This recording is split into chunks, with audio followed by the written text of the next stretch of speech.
Bugungi video lavhamiz tizza bo'g'imida operatsiya o'tkazganlar uchun. Artroskopiya operatsiyasi o'tkazildi. Minsk qisman olib tashlandi va tizza bo'g'imida harakatlar cheklandi yoki qanday mashq qilib tezroq oyog'imni tiklab olsam, tezroq ishga qaytsam bo'ladimi degan savollarga javob berishga harakat qilamiz.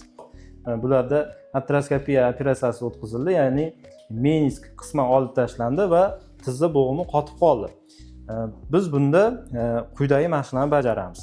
Birinchisi, oyoqni o'ngga va chapga ishlatamiz. 10 ta, 20 marta qilib shu mashq bajariladi va bu kun mobaynida 3-4 mahal qaytarsak bo'ladi. Ikkinchi mashqimiz bo'lsa, oyoq panjasini oldinga va bemorni o'ziga tortish. Qani pastga qilingchi. O'ziga torting. Maksimal torting, maksimal bosing. Mana shu mashqni ham 10 marta, 20 marta qilib kun mobaynida qaytarib turish kerak bo'ladi. Mana son mushagi operatsiya o'tkazgan bemorlarimizda yoki uzoq vaqt tizzasi og'rib yurgan bemorlarimizda son mushaklar ozib ketadi. Sog' oyoqqa qaraganda bu oyoq ingichka bo'lib qolganga o'xshaydi. Sonni qotirish va uni bo'shatish mashqi bor. Mana muskullar relief hosil bo'lyapti. Ayni shu mashqimiz son mushaklarini rivojlantiradi.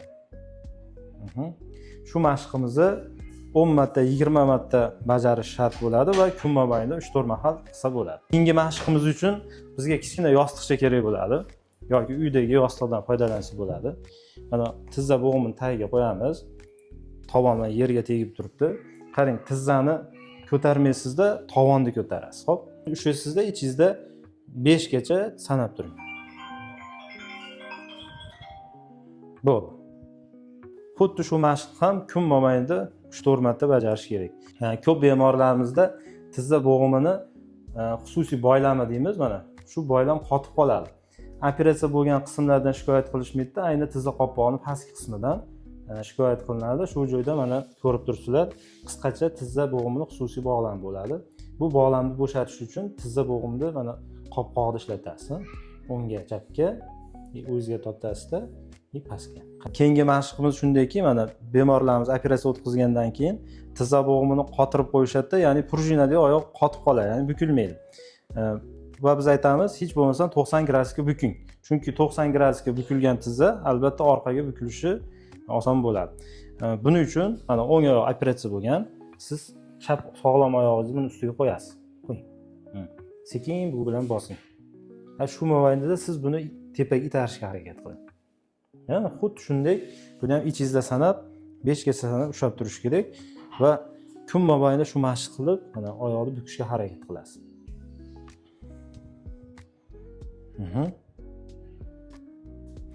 Buni tepaga itarasiz bu oyog'ingizni, buni pastga itarasiz. Bir-biriga qarama-qarshi bo'lishi kerak-da. Navbatdagi mashqimiz esa tizza bo'g'imida oylar mobaynida gipsda saqlangan bemorlar uchun. Mana kushetka chetiga keldi, siz masalan divan chetiga keldi bemor, oyog'ingizni tizza qopqog'idan mana 4 barmoq orqaga qo'yasiz, qo'lingizni tizzadan. Buni sekin tushiramiz. Birdaniga tashlab olmaymiz tovonni. Bo'sh qo'ying, qo'rqmang. Mana. Ularda tovon xuddi prujinaga o'xshab qotib qolgani uchun tushish qiyin bo'ladi. Oyoqni erkin qo'yish kerak. Xuddi shu tarzda buklanadi oyoq. Tepaga ko'tarasiz. Bo'sh qo'ying, pastga tushish kerak. Hech qachon majburlab bukib bo'lmaydi. Agar bemorda og'riq his paydo bo'lib qolsa, qo'rqib qoladi. Mana shu xususiy bog'lan qotib qolgan bo'ladi. Shuni ishlatishda yo'li shu mashqlar. Aytib o'taman, bu mashqlarni operatsiya o'tkazilgandan keyin, Minsk operatsiyasi o'tkazilgandan keyin, iplar olingandan keyin bajarsak, yaxshi effekt bo'ladi. Ya'ni oyoq tezroq kuchga to'ladi, odatiy hayotga tezroq qaytishga yordam beradi.